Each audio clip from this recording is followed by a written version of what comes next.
Hey everyone, this is Nathan here from NQ Productions, and welcome to a brand new video. Now, before we get this review started, I want to mention a few things. One, this review will contain spoilers, so if you have not seen the Minecraft movie, you've been warned. Number two, there won't be a lot of movie footage in this review since I don't want this video to get a copyright claim. You'll just have to settle for still images for the most part. And lastly, number three, this review is just my own opinion, so feel free to let me know in the comments below what your thoughts are on a Minecraft movie. Anyways, with all of that out of the way, here's my review of the Minecraft movie.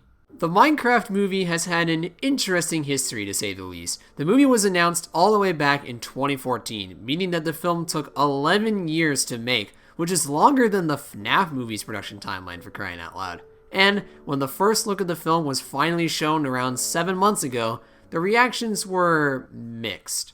Many people didn't like how the film was live action rather than an animated movie, the tone and direction gave a bad first impression, and Jack Black wasn't playing Steve.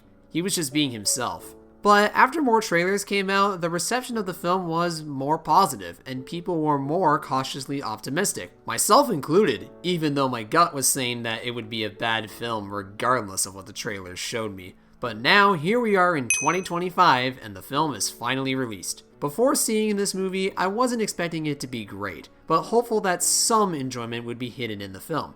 After all, Minecraft is one of my favorite video games, and I've been playing the game ever since 2012. So since I was a big fan of the games, I wanted this movie to not only be passable, but well adapted and fun as well. So, on Saturday morning, I watched the movie in a theater packed with families, kids, and others my age, and the movie wasn't that bad. Let's see what I liked and didn't like about a Minecraft movie. First off, I want to talk about the way this movie looks, since before the film came out, many people online complained about the CGI mobs, everything looking very obviously green screened, and the effects weren't amazing. But honestly, I don't think the effects look that bad in the final film. The environments are very pretty looking, the CGI mobs and CGI effects aren't that bad and actually look pretty convincing sometimes, and the other visual effects aren't horrible. Could it look better? Yes, absolutely, but it's not awful. And I know many people wanted this movie to be animated, though at the same time, I can see the filmmakers wanting to do live action instead, since they maybe didn't want this movie to look like an hour-and-a-half long fan animation. Besides, we already have amazing fan animations out there on YouTube, so to me, it's not the end of the world that a Minecraft movie is in live action. Obviously, an animated film would be better, but I'm not upset with what we got. Now, when it comes to the story, it's nothing special. The plot follows the adventure of four misfits: Garrett the Garbage Man Garrison, played by Jason Momoa, siblings Henry and Natalie, played by Sebastian Hansen and Emma Myers, and real estate agent Dawn, played by Danielle Brooks, being transported through a portal into the Minecraft overworld. While there, they have to master their creativity and fighting skills to find their way home. And along the way, they team up with Steve, played by Jack Black, who's an expert crafter who's lived in the Minecraft world for many years after leaving Earth to pursue a better life. The big bad of this film is the Piglins, led by Malagosha, played by Rachel House, who threatens to destroy the overworld and invade the land to harvest as much gold as possible. There's also Steve's dog/wolf named Dennis, who's a big part of the story and is basically this film's major plot device as well. Anyways, like I said at the start of this segment, this movie's story is nothing new. It's an isekai plot where the main characters travel to a new and unfamiliar world and have to find a way to get out, and various conflicts and obstacles will be in their way. We've seen this song and dance before. Also, there's a lot of convenient stuff that happens in this film. For example, Dawn and Natalie try to tame Dennis the dog when he doesn't know them, and there just so happens to be a bone on the ground for them to use to tame him. Examples like that happen a lot in this movie. But even with those issues, this movie's story could have been worse, and at the end of the day, it's a film that's meant to be fun and not taken too seriously. Literally, there's a character in this movie called General Chungus, and he talks like this: "So, hey, I'm gonna kill you and stuff, okay?" It's so dumb and I love it. This movie is dumb but fun, and it knows it, which is probably why the plot is pretty simple, and it also doesn't have a lot of emotional or heartwarming moments. You're not gonna cry while watching this film. You're gonna laugh at it instead.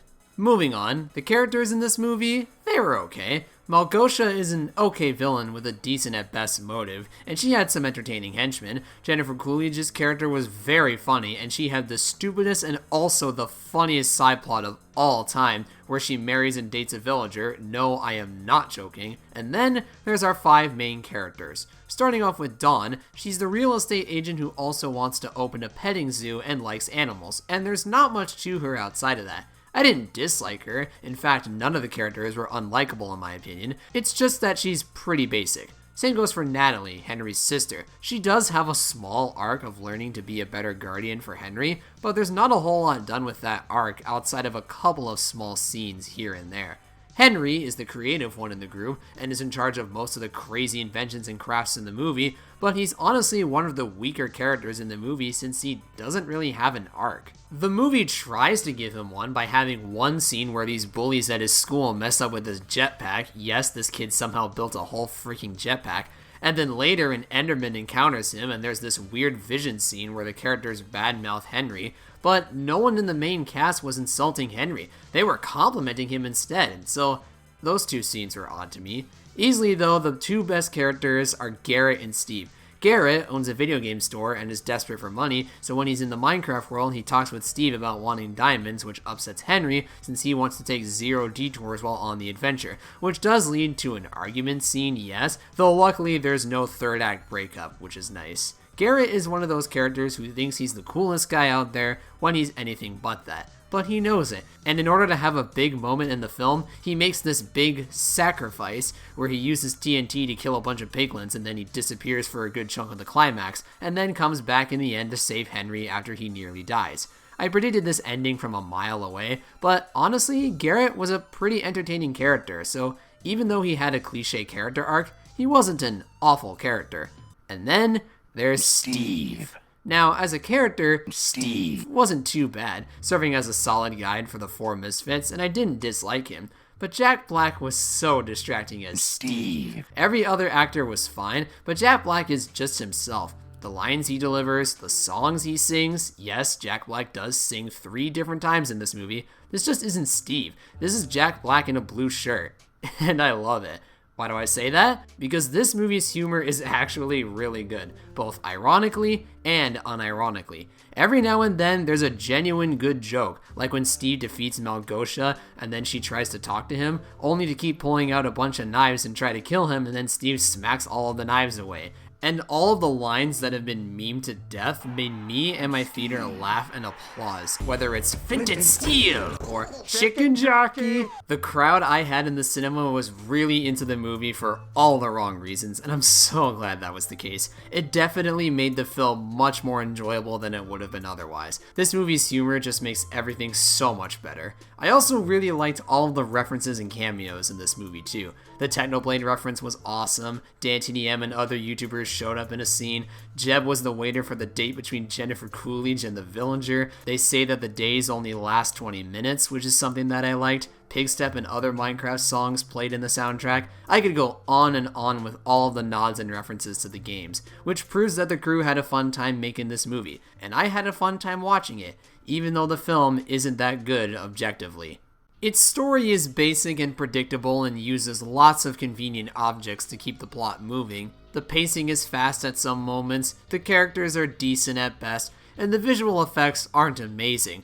But there's nothing in this film that was awful to me, and I liked all of the references, the humor was pretty good, the action isn't too bad, it's a decent adaptation of Minecraft, and the film is very entertaining. In my opinion, a Minecraft movie is something you do not have to go out of your way to see, but it's a fun time as long as you have the right mindset going into it. It's the perfect kind of film to watch when you turn off your brain. So, with all of that said, my final rating for the movie is a 5 out of 10. It's nothing amazing or outstanding, but it's also a fun time despite its obvious flaws. And even though it wasn't a great movie, due to its fun factor, it made the film passable, and it made the visit to the movie theater worth it, and I'm very glad that's the case. Well, there you have it, guys. That's my review of the Minecraft movie, the best 5 out of 10 film I've ever seen. Well, I'm gonna head out now, so thank you guys for watching the video. Don't forget to leave a like and subscribe for more, and I'll see you guys later. See ya, gamers.